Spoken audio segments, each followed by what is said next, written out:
Hey everybody, welcome back to the Quest for the Bestest. It's the podcast from Backlot Banter, where as of today, or as of the end of this episode, we will be done reviewing every single Best Picture nominee from this year, 2024. There are 10 nominees, there are 10 reviews as of this one. We've done it. Well, we're about to have done it. We're so close. Today, we've got to finish out this series with the last film that we haven't talked about, which is Anatomy of a Fall. Except that we have talked about it already, and we have not like with Maestro, where we gave it a little, we went and saw this kind of review. We gave Anatomy of a Fall a full-on Quest for the Bestest episode because it won the Palme d'Or. If you don't know, our other Quest for the Bestest series, when we're not talking about these nominees, is reviewing every single Palme d'Or winner, and we talked about the most recent one. But we thought, since you Oscar viewers are interested in the Oscars, and this is a Best Picture nominee, we ought to do it all again, lay out our thoughts about this film, maybe in the context of Best Pictures, but also just in a good old classic Quest discussion fashion. I'm excited to hear you guys' updated thoughts on this film. It's been a couple months, 5 months, I think, since I've seen the film, and I have new thoughts. But first, we have to do our little housekeeping. Last week, we talked about Barbie, Greta Gerwig's film from the middle of last summer. Spectacular box office numbers. And we thought it was pretty darn good, pretty fun, lots to say, and a little text for something that, was seen by just about everybody, their mother, and their uncle, too. So it got an 8.2 out of 10, which put it at the number 6 spot on our list. Out of 9. Out of 9. 6 out of 9. Yes. After today. It's always helpful to point that out because especially when we're doing like normal quests, it could be 6 out of 20 or it could be 6 out of like 200. Yeah, it depends on when we're reviewing it. That is true. Yes. So, our last little bit to discuss before we dive in on this film is a featured comment that Abram has prepared for our enjoyment right now. Can you ever think about like whipping up a little featured comment graphic? You can press the button, featured comment. With like, power chords and stuff. Give it some pizzazz. But the comments have pizzazz unto themselves, do they not? That's a great point. Well, let's hear that pizzazz, pal. Okay, comment time. All right. Let's go back, not very far. We're going back to Oppenheimer. Okay. We actually will revisit another comment from our other Anatomy of a Fall review. Right. And discuss that because it was in very due time. insightful. And one of the main things I actually considered on my rewatch. But before we get there, I wanted to shout out this comment from our friend Raina Harper, who is very active in our Discord. Yes. And so if you want to join them in Oscar revelry, that's right. Be sure to join our Discord. Link is in the description. If you're on Spotify, I don't know if it is. If you're on YouTube, I know that it is. Also, one of the first people I ever know to make a Quest reference just in general. Yeah. She referenced the Carbuncle episode. That made me very, very, very happy. Yeah, that is true, and I still don't know the character's name. So. Unclear. Raina says about Oppenheimer, this is certainly a fascinating take on any form of subject matter revered in American history and how it takes liberties, the scene of Truman comes to mind, helps get across that we shouldn't take all we see, even in what we're taught about these events beyond just this film, at face value. And it's a fresh departure from how many other more propagandistic groups of collaborators would have treated it. It's fascinating to see what Japanese directors will do in response to this particular wave of the very biased Western perspective having become very popular. That's a fair point. Raina. We already got one of those. It's called Godzilla Minus One. I was thinking the exact same thing. But yes, I mean, that we had a short conversation about the whole discourse on should Oppenheimer have shown the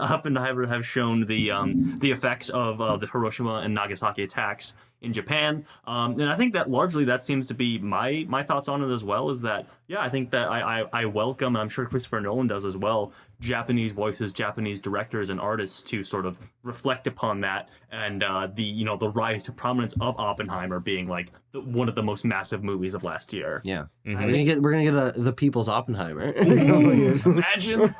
Vera Drew, get on it. Yeah. I do think, just my last note on the comics, I think it is an interesting comment. The dimension we didn't get totally into on the review, I don't think, is ultimately that I just feel like A worse version of Oppenheimer, I think, would take a more objective lens to the period of history in the event. I think why Oppenheimer is effective is in the subjectivity and in the inherently left-leaning politics of Nolan and the movie. You get a pretty condemnatory film from the American perspective. So I think it threads this interesting line that invites other Japanese directors to come and tell their side of the story, but without Nolan sort of imposing his view onto how they would tell that. So For sure. I think it's very effectively directed. Unlike that person who submitted their ballot that thought that it was badly directed. I don't know if Okay. people Oh, saw you're that. you're reading the Oscars anonymous ballots, Abram. yeah. Those are never You're- useful, by the You're way. Never getting yourself in useful. trouble for reading that. Well, thank you. You never They're do coming to anything your else for house. the award season. Why are you doing that? because somebody posted in a Discord server. Sure. Okay. Trust me, I'm You not. check everything in the Discord. Link in the description. I do actually read all the messages in the server. I respond to about 10% of them. 10%? 10%. That's not bad innings. All right. Okay, well, thank you for that insightful comment. Keep leaving them on all of our videos because we like to read them. And now, Right. let us talk about Justine Trier's courtroom crime drama, Anatomy of a Fall. Tanner, would you do us the pleasure Yes. of giving a little synopsis, a little recap of this film, in case you don't remember what this one is about?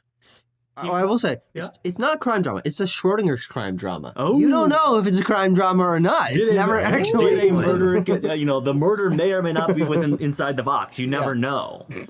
Anyway, well, actually, no. The Schrodinger's is the cat is in the box. He's not. It's alive or dead. I digress. Anatomy of a Fall. Is there a cat in the box or not?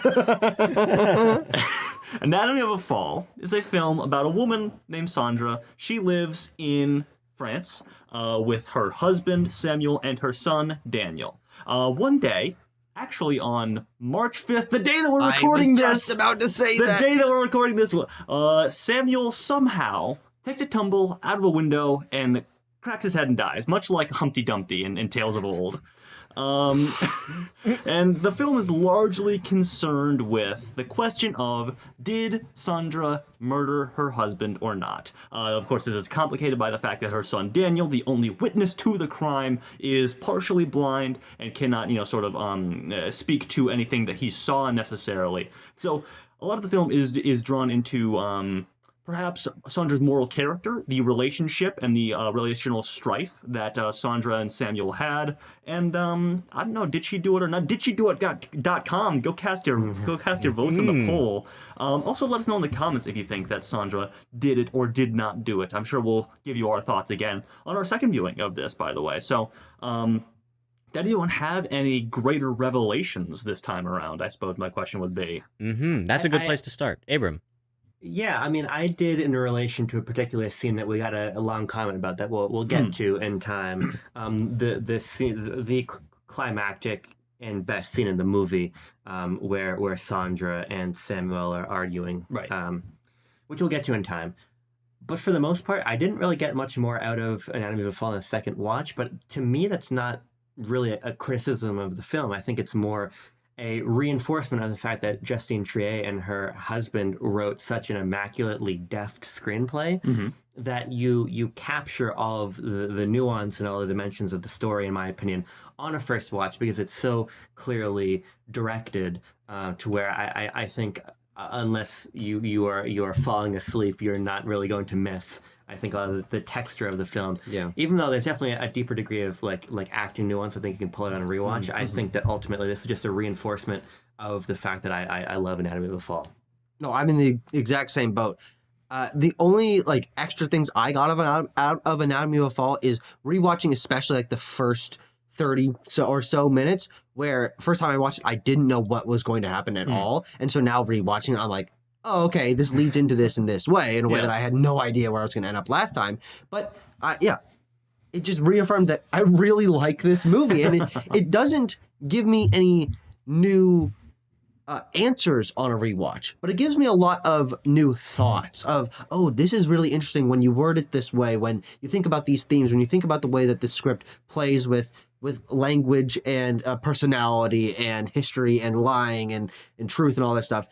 This is a phenomenal film. I love courtroom dramas, and I think that this is one of the best because I think it takes a sort of razor's edge to that genre and presents it in, I think, a really, really fresh way because it is unclear what is happening. And I have kind of, much like Daniel did, come to a somewhat of a conclusion for myself of where I think the sort of text of the film and characters' action lead me to land on what was done or not done. But I don't think that I think the film in its ambiguity, that is one of its biggest strengths, is that it doesn't actually present an answer, and it allows it to be a lot more interesting to talk about. And I think because there is an objective reality in the film that presumably Justine Triet and the writers know, but we don't as viewers. And I like that they create this world with an answer. There is an answer, but we are just not privy to it, and it makes it like theory crafting. On the other end, that's a really interesting point, and I think sort of helps me sort of boost off of into what I was going to say about something that I really gleaned this time around for Anatomy of a Fall is the strong authorial hand of Justine Triet. In crafting this film. She's obviously one of the co-writers on it with her husband, as Abram mentioned, and she also obviously directed the film. Got an Oscar nomination for her direction and the writing of the film.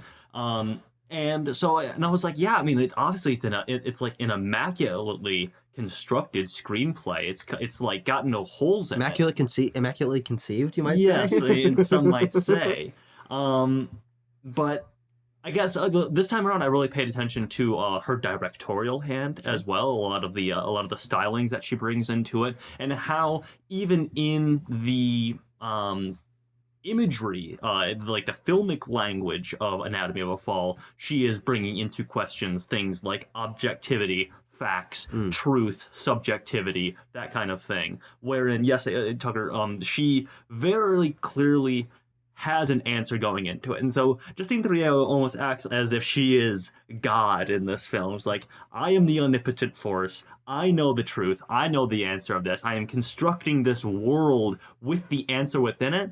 But you as dear viewer, cannot know what the answer is. As simple mortals. As simple mortals do not know what the answer is, and I will not tell you what the answer is. She has gone on multiple times saying, I know the answer, and I'm not telling you. It really is much like the Immaculate Conception of one Jesus Christ. Yeah. Well, I think that for me, my thoughts really haven't changed like very much at all about this film. I think it's very well done. It's really, really well acted. You guys are talking about the screenplay is really tight. And this time around, since you've mentioned what your new revelations were, and I didn't have a ton, but I did really kind of seem to enjoy a little bit our French setting. We tend to, our European viewers know that we're not always so kind to those across the Atlantic, especially the British. The French and the British get it specifically. Yeah, the British and the French receive our we give a lot ire. of shit. Oh, that's all right. They can take it. We only do it because we're so similar. They made Oliver and Tom Jones. But the way that this like court drama functions, and the way that the court functions itself, is something that I appreciate about the setting of this film, because it allows us in multiple times to really veer and really kind of depart from what would be allowed in an American court. And I feel like American courtroom dramas kind of have to adhere to this very strict set of rules for how court proceedings work. And this, because it's in France, and, us as viewers are not going to be super, well acquainted with how the justice system works and how trials work. But I also think that, it's a different country, and it does function very differently. And so we get in the trial, once we get into that, a lot more interesting drama than what could be supplied in a similar but American version of this film. And so I appreciated that a bunch. Wait for the American remake coming in a couple of years, guys. Yippee! Oh, God, that's going to fucking happen, isn't it? That's 110% going to happen. But, you change so much about the movie. This film really does have a good amount of drama that I like to listen to and try to figure out and, make a choice about how I believe in this film and what happened. And I think that the answer is really unclear. You can go either way with it at this point for me. Yeah. And, the paths that your mind goes in making your choice says a lot more about yourself, I think, than it does about the movie. Yes. And that's what's so great about this being a subjective movie where you take your own path through it. Yeah. And I really felt on this rewatch, like, was playing devil's advocate for both sides. Sure. I was like, oh, this is really weird, and it kind of makes me think like there's like question marks being put into here. But so I would say for like the first third or so of the film, I was pretty like, man, this is damning. Like she probably did it, but I do think that the text of the film by the end had given me enough food for thought to where I think that she didn't do it. Yeah. And I actually rewatched our first discussion, and I thought that last time. I had forgotten that I had thought that. Yeah. So I was basically going in with fresh eyes on the second watch. Sure. But I really want to break down where we fall on the ultimate decision of this film, because I do think that is informed. Your decision on that is informed by everything else in the script, in this movie, from the scripting, from the pacing, from the performances, the editing. It all leads you where you think it is. It is leading itself. It's not just didshedo.com. It's like your interpretation of the material of the film leads you to the conclusion. Yeah. Well, before we go on, may we learn what this film was nominated for, so that can help guide our discussion a little bit, even though we need little guiding on this one. That answer's out there, Tanner. All right. So this film was nominated for 5 Academy Awards, including Best Picture, but also including Justine Triet for Director, Best Original Screenplay, written by Justine Triet and Arthur Harari, Best Performance by an Actress in a Leading Role for Sandra Hüller, and Best Achievement in Film Editing. A nice, really nice package. Really? Yeah. Screenplay, director, actress, editing. It's like all the things you love about Anatomy of a Fall. They got in there. Yeah. Abram, you were about to say something before I interjected. And the second time, just now. I want to read the comment we got in the first time I followed Go for it. because I think it was a really insightful piece of criticism about how we discussed the film for the first time, and I think it's an interesting jumping off point to get to where we were talking about. Arlie, was that how you think we would say? I don't want to mispronounce her name. Really? Aurelie. Sure. Yeah, we're gonna go with Aurelie. Sorry. We apologize. Aurelie and Gilly 8018 said the following on our first Anime of the Fall episode. Why would you conclude that she, Sandra, is an immoral woman? Because she has the gumption to refuse to apologize for living for herself and being successful.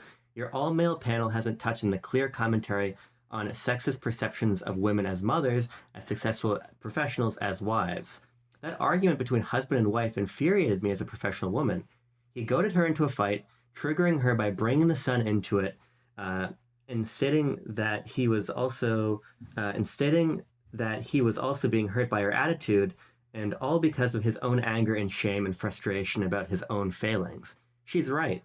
These things aren't her responsibility. He was a coward, and because she is understandably angry about that, she's immoral. She killed him. Yeah. Tucker agrees. No. Joking.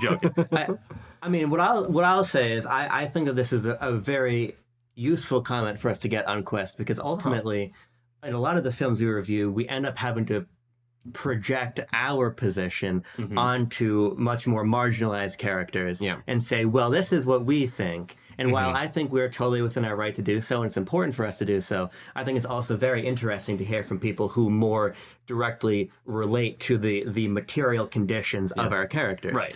And Can you so grab the comment again? I just want to look through it. yeah, I think it's a compelling point, and I very particularly on my rewatch thought about this section and thought about this comment, and I do think that they raise a very good point here about our pretty clear oversight. Now, I don't listen to Quest, so I'll have to defer to particularly. I just Tucker. listened to it about 20 minutes ago. Yeah. Oh, sure. Okay. I think it is a big oversight to not talk about the gender dynamics in that scene, and sort of, Timo, to your point about sort of implicitly what you pull out of these sequences. Yeah. Because in rewatching this with this new framework of, well, what if Sandra isn't the aggressor of the scene? I think you can read it perhaps even more strongly as being, as is written here, an instance of her being goaded on by her husband, by Samuel. And I'm actually maybe more partial to that interpretation of the scene, having rewatched it. Sure. So do you want to talk about that scene in particular. I mean, this Sure. seemed like Yeah. what this commenter is focusing in on. And Yeah.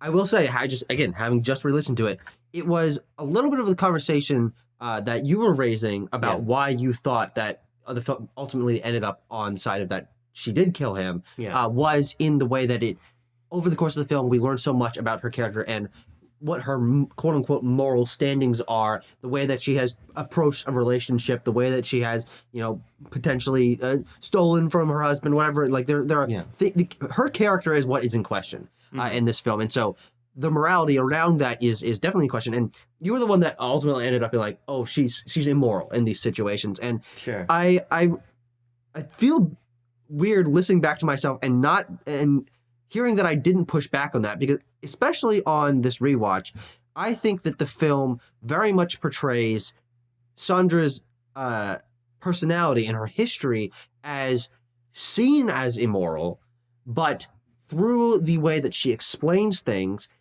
and through where I feel Justine Trier's directorial and authorial vision is going, presenting things that in a courtroom case, when someone is really trying to drill in, frankly, with the intent of painting her in a bad light, how those things can be seen as immoral. But when you really take a step out and look at the things that she did and the way that, from her perspective, she explained what had happened, they're much more normal things that everyone does to some degree in their life, of misunderstandings of, I explained this, but someone else didn't interpret it that way, and so they thought that I was really bad for this. And so I found it really interesting to listen to Sandra explain her quote-unquote moral failings throughout the court case. And each of these things that's brought up, the cheating that she's done, the aggressive behavior that she was portraying in this fight, I think is really powerfully rebutted time and time again by the writing and Sandra Hüller's performance, where she consistently reminds people, and I think this is one of the most important things of this film to take away from it, and certainly has sort of been the thing that I've applied most, like, oh, how did I act in previous situations, is that people don't act necessarily like themselves in situations of heightened emotionality. Sure. And that things that she brought up, things that her husband brought up in these arguments in the past that led to crazy things, aren't how they necessarily feel. They're just using emotions and ambiguous elements to get themselves to the conclusion of I'm right, you're wrong, whatever it is. Yeah. And because she's so clear about, just quickly, because she's so clear about recognizing that, and because she so deftly responds to the things that are being criticized about her, I think the text of the film much more comes down on, okay, yes, she cheated, that's in question, but it seems like most people agree that she was cheating in some capacity. She had an affair. She potentially plagiarized. She did hit her husband. Maybe if it's just that once, she might have done some things to him. These are not good things. They're not good traits for a person to have, but they are traits that people have. And just because she's at her worst in the bad moments that we are being presented through this court case doesn't necessarily mean that she's either a bad person or that it would lead her to commit the ultimate heinous sin. crime. And so I do feel like the film comes down on she can't have done it in my reading because the only things that are presented against her are critiques of her moral character, not of the reality of if she actually committed the murder. It's if she could commit the murder, and I don't think that they fully commit to that she could have committed this through the critiques that she did. This just all reminds me of a similar theme in American fiction, and I believe that Anatomy of a Fall actually handles this theme a lot better, is the idea that even though you think you know what people are and what they're going through, you can't really know from your perspective unless you actually literally know them and live with them. And even at that point, maybe you don't. And so this film, I think there's a big disconnect between Sandra and Samuel, and that's like the point of the movie is them maybe not actually understanding each other. And this is brought out in the film with the psychiatrist, and the psychiatrist is explaining from Samuel's perspective what he has heard about everything and how Samuel's unhappy and needs antidepressants and is in a state of his life that it could potentially lead him to suicide. But doesn't feel like he's being supported by his wife. Feels like he's too much pressure on him. and struggling after the accident for a son. Sandra then goes on to the stand and says, well, I could bring out a therapist that could say the same but opposite about Samuel, about myself, but also about my husband. And so I think that this idea that we just really can't know is very central to the film, and one that ultimately it gives us an answer for when Marge and the boy, what's his name, Daniel, when Marge and Daniel when Daniel's really struggling at the end of the film to come up with what he believes, this film deftly proposes a theme, makes you want an answer for it, and then gives you an answer that doesn't answer it at all, but instead it's teach a man to fish and he will eat for his life, rather than give a man a fish and he will eat for a day. Like, this is the movie that is teaching you to think about it rather than just telling you what to think. And that's its answer, which I think is really, really cool. Yeah. I'm interested also in this particular fight they have as a microcosm for for the entire trial. Yeah. Sure. Because and for their entire relationship in some ways. yeah, but And the entire movie, the maybe. trial. Whoa. And the entire world? Holy shit. Multiverse. The way that this scene is constructed is that we are taken directly to it. As a viewer, we are actually in the kitchen as they are fighting until they get physically abusive. But it's important to remember that this is a really smart filmic device that isn't actually aligned with the narrative of the film, because in the narrative of the film, in the courtroom, the people of the jury and of the crowd are simply reading a transcript and listening to an audio. Listen to the English audio, and most of them do not understand English, so they have to read it. Yeah, so you're dealing with a lot of levels of separation from the actual moment, and it's ultimately unclear why the tape begins where it begins. Does it begin there because the prosecution wanted it to begin there and to end where the prosecution wanted it to end? Is that only what Samuel recorded? There's a lot of questions that aren't known, because ultimately, I think by taking us into the moment, taking us back to just audio and like a long reaction on Sandra Hüller's face, it leads us, I think, to reflect on the notion that it is entirely a trial of projection. Yep. And it's entirely a trial of optics and rhetoric, as it is the personal lives of these people on trial, not the actual mechanics of the murder, because those, frankly, are there's not much to discuss. We get an autopsy, we get the little recreations of the blood spatters, but for the most part, this is about the morality of the people.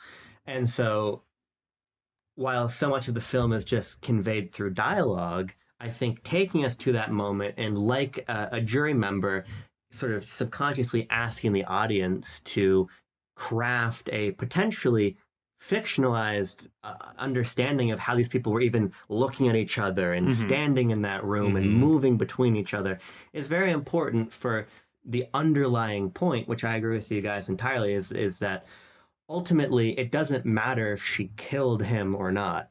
It matters that she's been put in a position wherein, based on her behavior outside of that one moment, you have to decide if you think she could. Yeah. And I would maintain that I think that Sandra is a bad person. And I think that I think they're both bad people. Sure.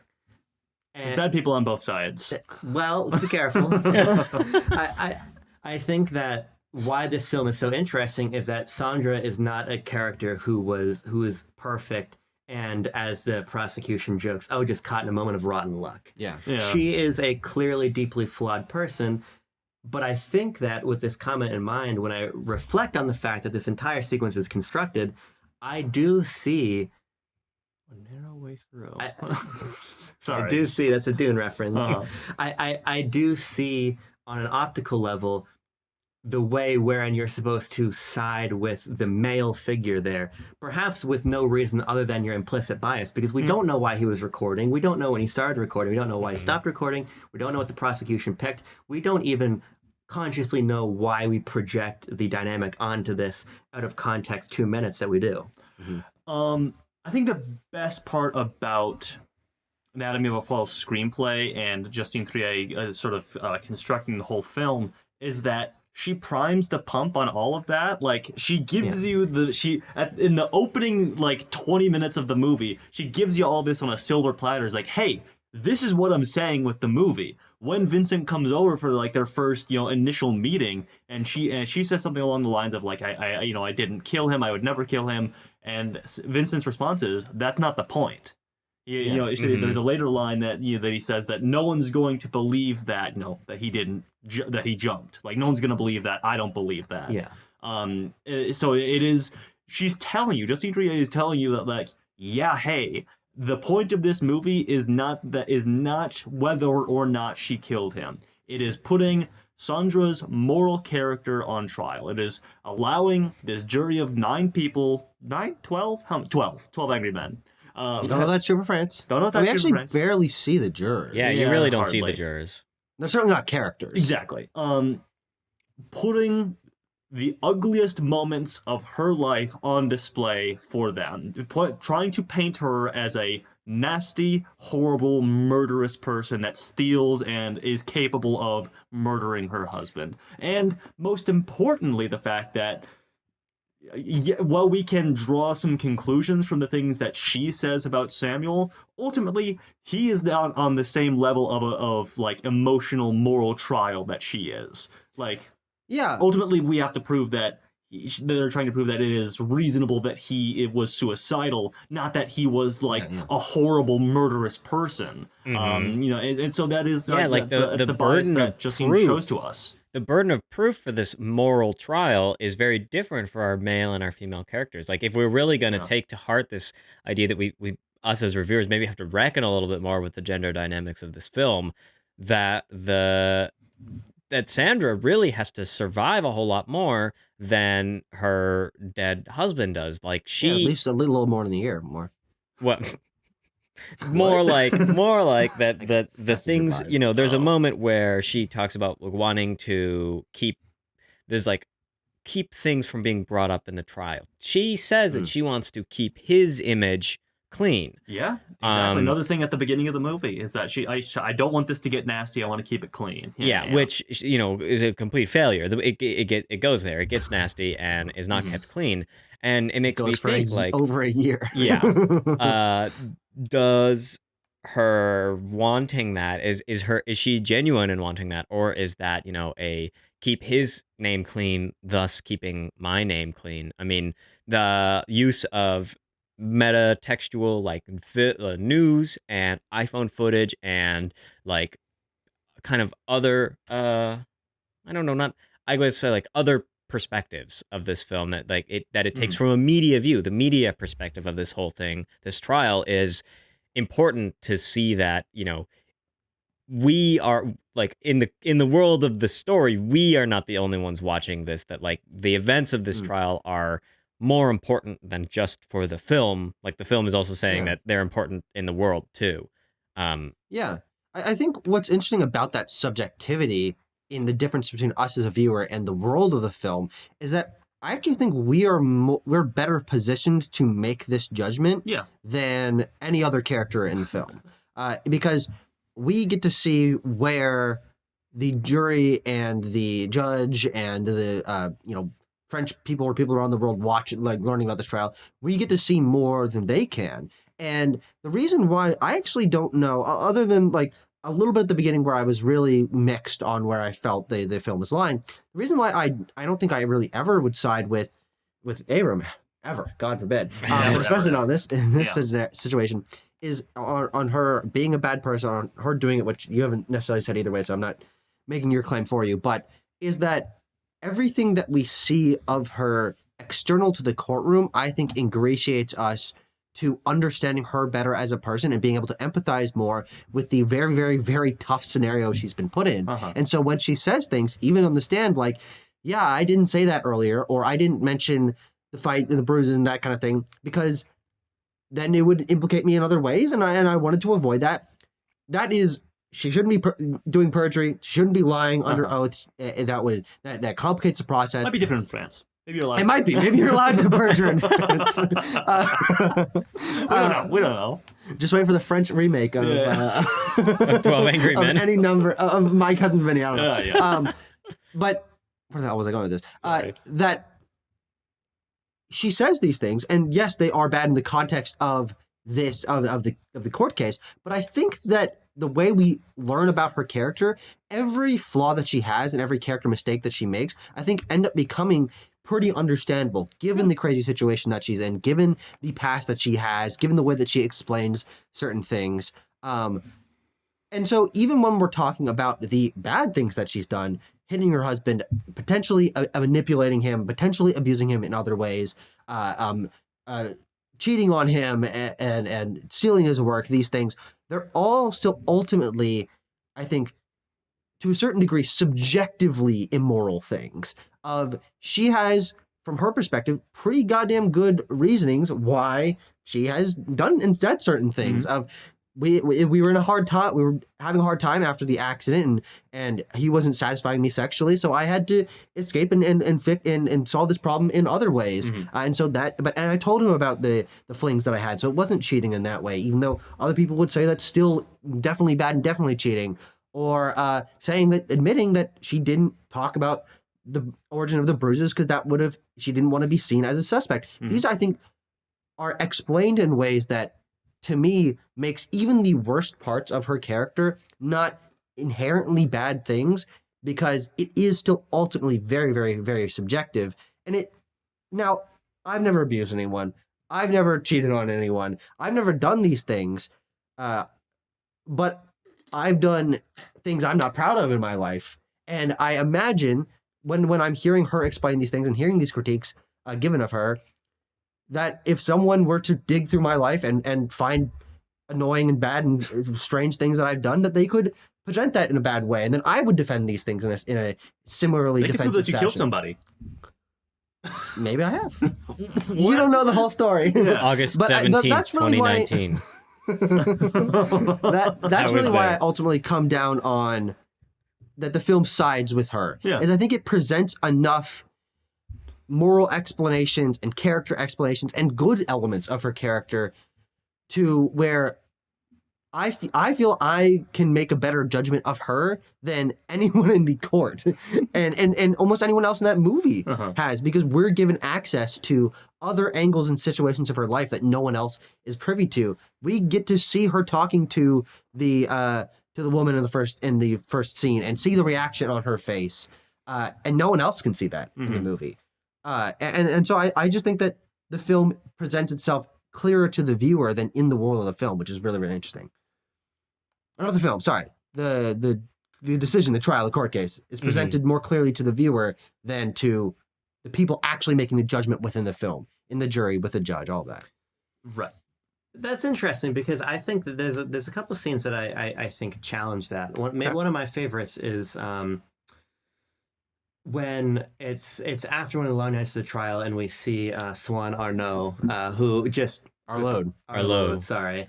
Vincent, the actor Swan Arlo. By the way, our friend Abby Kegley just said in the comments, "Sexy defense attorney, save me." I just wanted to shout naturally, it must be raised. Yeah, got great hair. Just a great head of hair on that gentleman, right? Yeah, just shout it out. They're talking. Vincent and Sandra are talking, and they're like, "We just want to drink all night." And Sandra says, after Vincent says that she looks like a dog, the way she's all dressed up. Riz 1 million. Yeah. she says, Bassett. I can't trust, I can't trust people. I can't put a dog, like animal's head on. And she can't place what he is. Can't place what he is. And he also, to me, he's like that one of them characters from Ice Age with. He's like the guy, the Sid, maybe the kind of sloth with the rather wide like an eye. That's famously sexy character, sure. Sid the sloth. Yeah, I think that that's just an interesting scene because there are these seeds of disbelief and distance sown Absolutely. between them. Absolutely. And also, there's like, what's his perspective? He's very clearly biased because he was at one point in love with her, and that is still is. and probably still is, more than likely still is. And obviously that's really weird for your defense attorney to be, I think it's normal. I think it's normal, actually. I think maybe if you really want to make sure you're acquitted, you better be damn sure your defense attorney's in love with you. That's a good point. Go ahead. Sorry. Yeah. Finish your thought, Igor. I think that there's interesting discord sown between them. Yeah. Going back to what Tanner said of him not believing intrinsically that she didn't kill him. Yeah. And he never says throughout the film, I don't think you killed him. He says, I believe you. But even in the dialogue of the film, the idea of I believe is questioned how strong that notion even is. So I think that the people closest to Sandra still cast her in a potentially questionable light. Yeah, and I I actually agree with think that. that the strength of the screenplay is that it's not so obvious that she's that, and I don't think she's so easy to empathize with. Okay. Again, I mean, I just go back to, for me personally, the things she admits to, the cheating and the abuse, I think, for me, make her a bad person. Fair. But I think that is part of why the gender dynamics of the trial are so important, which is why I'm really glad that the comment also raised particularly the idea of her being a career woman, because she is very defiantly in opposition to a lot of like nuclear family wifely roles. Yeah, she doesn't want to, or she doesn't take the role of nurturing Daniel the way that Samuel does. She doesn't, she goes off to have sexual conquest of her own, not the husband. There's a lot that is put into her character that is supposed to, I think, pretty clearly illustrate that these things, when said or done by a man, are brushed over a little bit more, but make her look even more like a corrupted person. Yeah. But I think, the strength of this film, in my opinion, is that she is not a very good person. But she is also not the person she is being made out to be. Yeah, and I definitely. think it's in that narrow way. There we go. We brought it back. You'll understand in a couple of days, Timo. That the film very, I think, clearly illustrates the fact that if Sandra, not only if she wasn't recorded, but if she made different choices in her life that were to her benefit, she wouldn't be in this position. I mean, ultimately, I feel that Justine Triet brings about a very interesting sort of meta conversation on the prospect of filling in the gaps of characters and like coloring them with moral values and stuff. Because even as this film itself is media in the world that we exist, there's another layer wherein Sandra, the character in Anatomy of a Fall, is being painted as a character by people in their media, by news personalities and things like that. Where we only get a couple glimpses at this of where Daniel is watching the news, but I think they deliver some very key lines that sort of help color in what Justine Triet is saying. That people like to believe narratives about things, and she is even enforcing that with the film, with the didshedoit.com poll and everything like that. She's like, what is your narrative about Sandra in this film? Is she some sort of like manipulative mastermind who plotted out her plans and sort of scribbled them in her books and published them quite nefariously? And the one line of one of the news personalities gives, I think, is very key to this. When he says, sorry, I have to find it in my notes. 1 second. I know what he it's says. Something. Yeah. Oh, you got it, Timo? Because correct me if I've got the wrong quote, but he says that regardless of whether or not she really killed him, the storyline and the drama of the writer killing her husband after possibly plagiarizing his material is just a far more compelling story than teacher kills self. Yes. And I think what's very interesting about that is how the film ends. With the final piece of the trial. And I think this is another key element that we should talk about, and that is the presence of Daniel in the entire would like narrative. to talk about him. because what he does is he sees that on TV, and we immediately cut to him giving his final testimony. And so what does he decide to do? And this is another, like, obviously, did Sandra kill Samuel is like the big overhanging question. But I think there's another smaller question sort of hanging on the tail end of this film, which is Daniel telling the truth about that? Did Daniel kill his father? No. Is Daniel telling the truth about this event that happened between him and Samuel? This car ride bringing Snoop to the vet?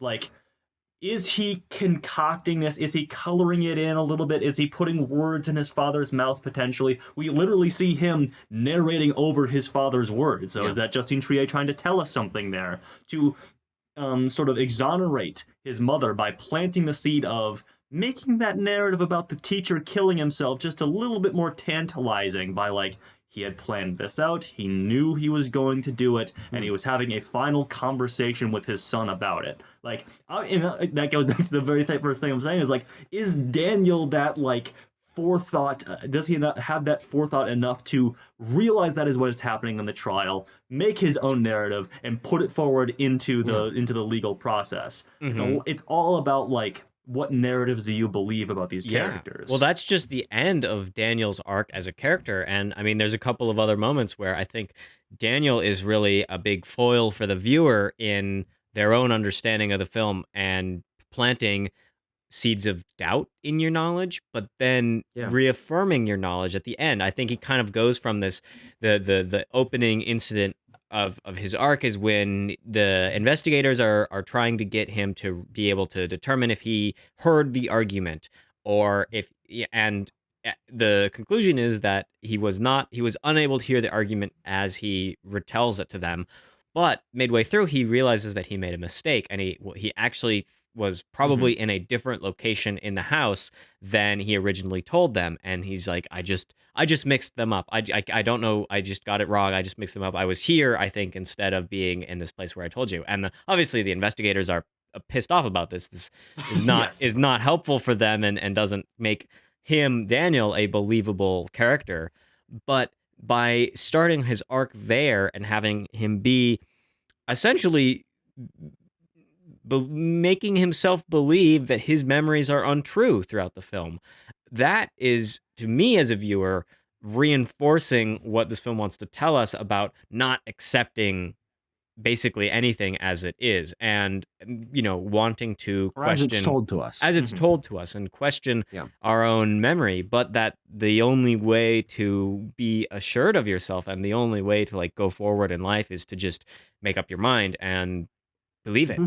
Or not, because if you don't believe anything of your own memory, like, what are you? You're not a person. Like, you can't keep going. And that's even kind of the point of the literal trial, of the jury deciding whether or not they feel this evidence and the testimonies. I think very specifically, the testimony is all the experts, if those combined are enough to convince them of what the reality was of that situation, which obviously we don't know, they don't know. You have to just make a decision.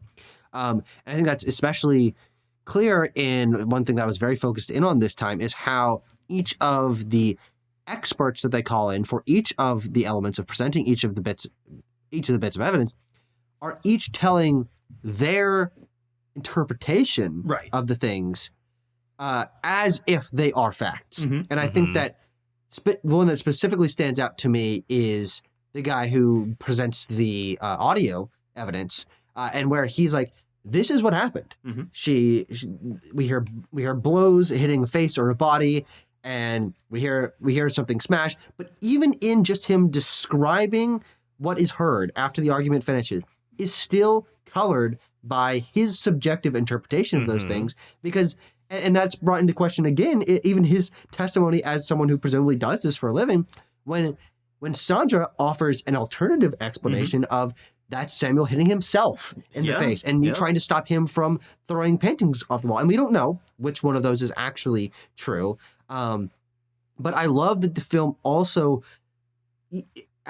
as an audience, is able to show you that even the people that are literally hired by the court system to present evidence in the best way that their professional opinion can hold, it is still an opinion at the end of the day, especially when the physical evidence or the irrefutable evidence is so slim of two competing spatter analysts saying the exact opposite things and both being equally steadfast in what they believe happened. And I love how ambiguous it is. And it introduces that question on every element of someone saying, no, this is what happened.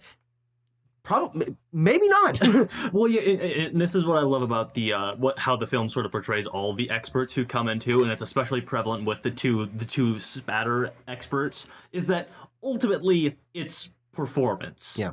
They are trying to sway the jury to believe them based purely on how they present their set of facts and how good is your little model house? How good is your little animation? Because like she brings it's like the digital sort of recreation versus she brings out a little model and she shows how everything happens. And ultimately, like, I think she ends up being the more charismatic performance necessarily because she sort of like she comes out and she slams the prosecutor a little bit with the as soon as possible I could be president one day kind of line. Like ultimately that's how Justine Triet is sort of presenting these experts that come in is like it's their interpretation of events, so it's more about how they present them than what they are presenting. Yeah. Well, I mean, also, there's no objectivity to either of them. One is hired by the prosecution, and one is hired by the defense. Absolutely. Yeah, right. They are just and trying the to defense spin... is the defense, and the prosecution is the prosecution, and they're both trying to spin things in their way.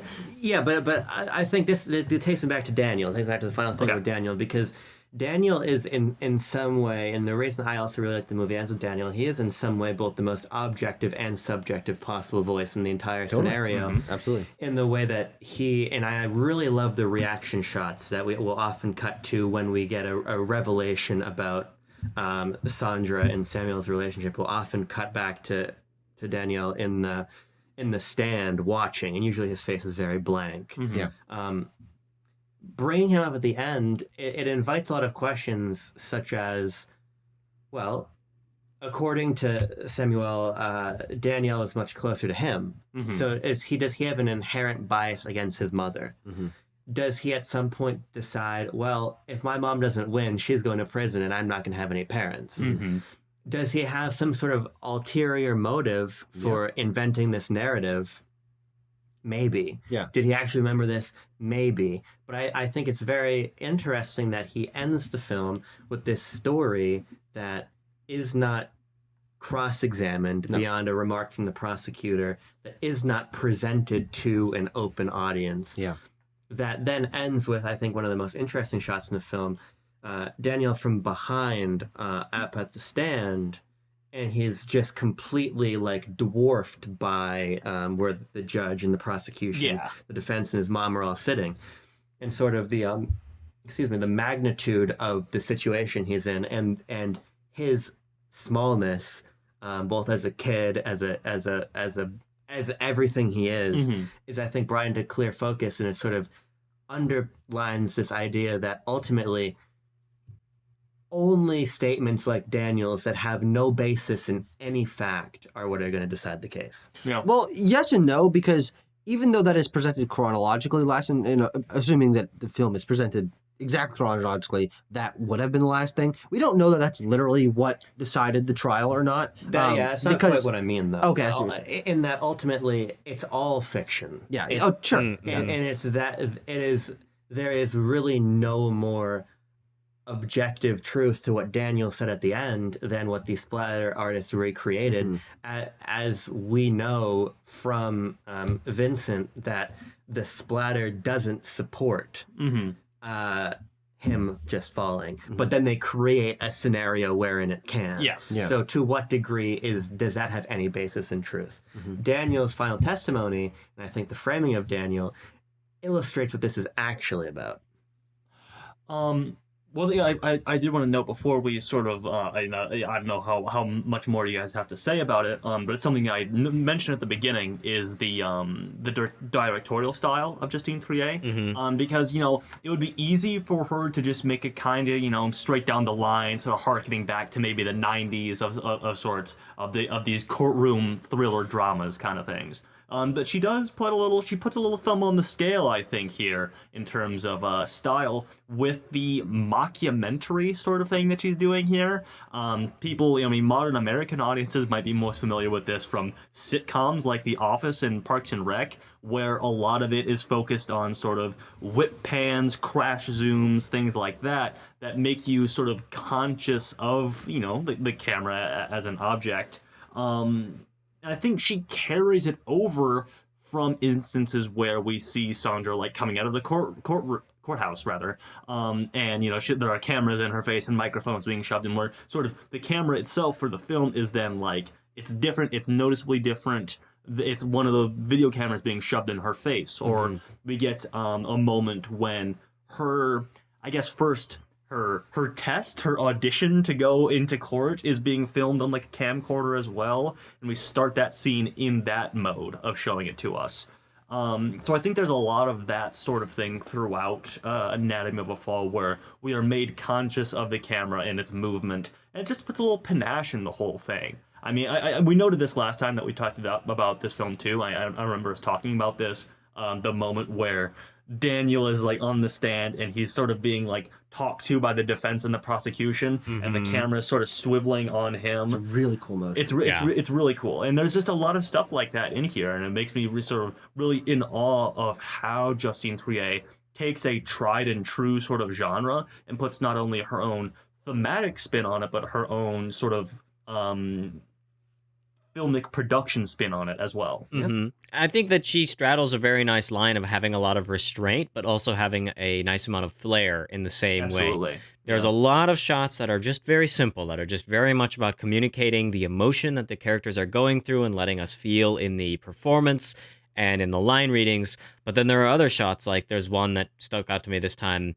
It's like an Evil Dead shot almost, of like the Evil Dead shot, wherein like it starts on like the floor of the vomit of Samuel's, and then it like goes over to the packs of the blister packs in the trash bin, and it's like that is a very stylized, that is a very different kind of shot than the film engages in during the rest of its runtime. It's very Raimi. You're right too. It's very Raimi. It's very much like the shots in Evil Dead, but it really works in that moment. It is really like the correct choice for the communicating that like very frantic kind of like memory-esque, the visual memory that scene was trying to convey. And so, yeah, I appreciate it. This movie, unlike Barbie, very well lit, I will say. Lots of very nice, very subtle lighting that it is not that like just very flat and soft lighting that you get all the time.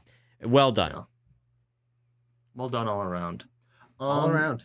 And also for us. Good job, boys. We did. You know what? Here's what I'll say. Sort of closing thoughts on the film.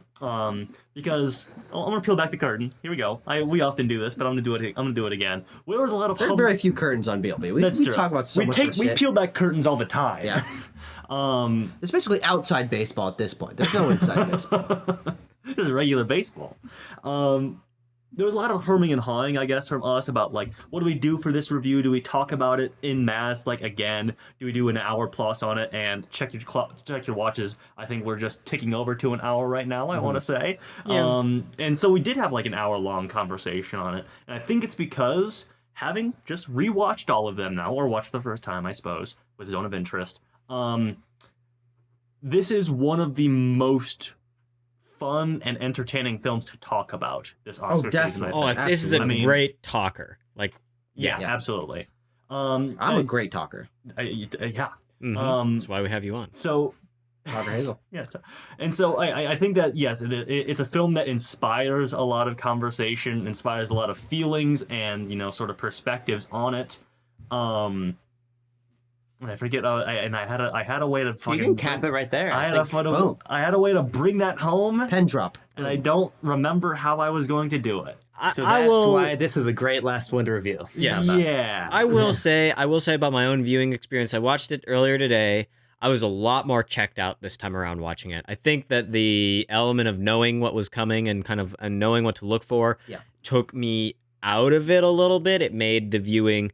Yeah. It required more of my attention, and I think my schmood today was to not pay as much attention as the film really wanted from me, and so That's going to be reflected in my score. I think I enjoyed it a little bit less this time around, but like talking about it and discussing it and trying to figure out what this film is doing is still very enjoyable. And I think that all the merits of the film still stand. Just the rewatch wasn't maybe as revelatory for me as I expected it. My expectations were a little completely agree. higher than it ended up being, but that's my expectations' fault. That's not the movie's fault. The movie stayed the same. I remember. Well, maybe there's a different cut. I remember what I was gonna say. It was about the Oscars campaign that Anatomy of Fall has kind of put on, because sort of it's nominated for Best Picture, not nominated in Best International Feature, and that's sort of a unique prospect for a foreign film to not get in the foreign film category, but does get into Best Picture. I think it speaks to the strength of this film, but also the campaign that Neon has put on by making this like, and this is very interesting to me, making it a fun campaign. Like, they bring out the dog, they're like really ramping on like, hey, we have the marimba cumber of PIMP. Like, it's very interesting how they made this like this movie about the judging the moral character of a woman on whether or not she murdered her husband, like one of the fun movies of the year. It's like Barbie, then the Holdovers, maybe, I don't know. Like, it's just very interesting in terms of like how marketing. they spun it. Yeah, I mean, yeah, it's not really a fun movie. It's not. And also, it's probably not going to win anything. No, It's a screenplay. It'll win screenplay. Yeah. It'll win screenplay. But yeah, it's very interesting to me how they sort of spun the campaign to be like, this is the movie with the dog and the pimp cover and everything. And then you watch it and you're like, God damn. I will say, I've been working on set with a dog that is like really, really similar looking to Snoop in this movie, and it just reminded me of. I love both the dogs. Indy, the dog on my set, and then Snoop in this film. Messy is the name of the actor dog. They need a best animal performance Oscar. They gave Messy the Palme d'Og at the Cannes Film Festival. The Palme d'Og. That's great. How many times have it been given out in the past? I don't know. Probably not many, I'd assume. Well, we all jumped the gun. The scores have been inputted. I can see what it is. Drum roll, please. Here. The score is 9.2, which means we must enter the courtroom. Get out your frilly little things, whatever they are. I was doing a gavel. I know. Oh, sorry. We have to debate whether or not Anatomy of a Fall is better or worse than Killers of the Flower Moon. It's kind of a tough one. Yeah. Nah. It's about 2.6 points higher. Oh, okay. Get very numerical with it. Let's throw out our positions first. I'm gonna say Killers above Anatomy. I'm gonna say Killers above Anatomy. Definitely Anatomy of Fall. I'm going to say Killers above Anatomy too. There you go. Simple Okay. as. Simple as. So, with that, our list is finalized. It puts Killers of the Flower Moon below Anatomy of a Fall. Anatomy of a Fall going into the second spot on our list. There we have it. 10 movies on the list. What? Third. No, you guys all said that Oh, Killers wait. should go higher. You're right. Thank you for correcting me. I had that wrong. Yes. Anatomy You of a had Fall. your own opinion Tucker wrong. could have left it. He could have let He that could have be. said nothing. He could have let that Would lie. none of you have noticed? No, I was like, no, it's third. Okay. I wasn't listening. Oh. Anatomy of a Fall at place number 3 rounds out our 10 movie Out of list. 10. And I will now recount for you each film and the score that they got at this year's Here we go. Quest for the Bestest Best Picture nominee series. Starting from the bottom, we have American Fiction at spot number 10 with a 7.5. And then we have Maestro with a 7.9. Above that is The Zone of Interest with an 8.1. And then above that with an 8.2 is Barbie. Above Barbie at the 6th spot is The Holdovers with an 8.4. And then at spot number 5, cresting halfway, is Poor Things with an 8.7. Above that, with a 9.1, is Oppenheimer. And our newest edition, Anatomy of a Fall, as you know, got a 9.2. Then Killers of the Flower Moon comes in at spot number 2, also with a 9.2. And then Past Lives finishes out still at spot number 1 with a 9.3. If you had asked me before we started reviewing all of these, which one would be number 1, I would not have said Past Lives at all. Probably Past me Lives neither. maybe be number 5 if you had asked me. I get my way. Yay! I won. Abram Abram did Yes. win. Abram's That's two rarity. 10. Yeah. The two films that Honestly. Abram gave 10s to are number 1 and number 2. Let's fucking go. Yeah. And in the order I'd put them. Big winner. Even Mr. better. Big Winner over. Big Winner Buhner over here. I've been the big winner 2 years in a row now because we said Top Gun Maverick was the last movie last year. That's true. That's true. Everyone won that time. Everybody won. We all won. Yeah, but I win 2 in a row. That's Yeah, true. there you go. That's That's almost true. that's almost tic-tac-toe. We'll That's come back next year and find out. really what the takeaway should be from this entire Oscar season, really. And so what you really should do if you're doing stats is know what's going to win our list next year by whatever Abram's favorite is. Yeah, Can exactly. you tell me off the top of your head what we said the best picture of 2 years ago was? God, no. Oh, wait. No. I I could, no. The year but- Nomadland. Yeah. No. That was the there's a year with between Drive that. My Car Total in one. it. I like that. year. Oh yeah. Drive My Oh, it was Car. definitely Drive My Car. It was Drive My definitely Car Drive was My number. Car. Wait, no, these aren't in. Oh wait. Yes, it was Drive My Car. Drive My Car. Oh, yeah, what a great Give me the film. other movies there. Drive My Car. Yeah. Coda. Yeah. Dune. Yeah, then I lost. Yeah. Sorry, then I lost. Yeah. I lost. And we Well- got a big task ahead of ourselves because Dune Part 2 has to win Best Picture next year for me to go Has to 3 in a row. win Best Picture. It has Here we to go. win And Best it will. Picture. Well, I suggest, dear viewer, that you stay tuned to Backlot Banter until the ceremony, which is coming up very shortly. We will be, celebrating, enjoying ourselves, really, watching with great anticipation to see if we're right, maybe about our predictions or about Past Lives being a lot about of, the lot of best. anger. Yeah. See if we're right. We better be. We We won't be. Timo, they might use that angry voice as admission that you did something bad in the courtroom later on. You better be careful. Nothing wrong. Anyhow, we'll be back after the ceremony to discuss everything that happened there, as well as eventually. Rank the Best Picture winner. And yeah, we whichever one ends up being the winner's got to go on the big giant list. We got to keep that thing going. So we'll be taking care of that after the Oscars are over and the winners have been announced. And then after a little bit of a break, because we earned it, we've been working hard on this during these past 10 weeks. We'll be back with our Palme d'Or winners. And did we reveal what the next one was We gonna did. be? We did. We did. Okay. We did. But to remind you what we're going to be reviewing next, because it's quite a movie. You might have heard of it. It'll be Taxi Driver. Martin Scorsese. Driver. Taxi Driver. I'm really looking forward to that. But in a couple weeks' time, hold tight. Enjoy the Oscars while they're here. It's only once a year. So, well, we'll see you next time. As I always say, stay warm, keep cool. Peace.